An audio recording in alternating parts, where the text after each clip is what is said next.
Hi everyone, in this tutorial I'm going to show you how you can monitor your child's progress through the stages in SENspeller.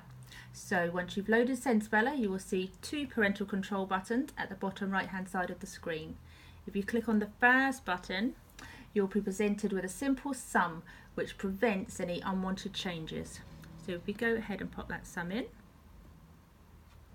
Okay, here you're presented with two headings. The gameplay history shows you when each topic was last played and if the topic was completed. If you click on a topic, it brings up the summary of the topic and tells you the highest score on the current stage. In this section 2, you can click on word progress, and this identifies which words are still to be spelled correctly. And also under this heading we have change topic level.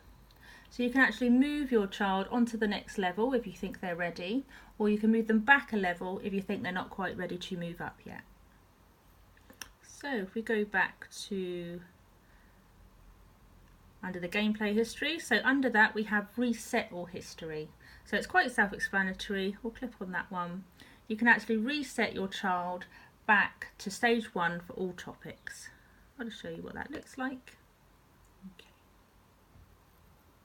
Okay, so that completes this tutorial on how to monitor your child's progress. Hope you found it useful. Thank you for watching.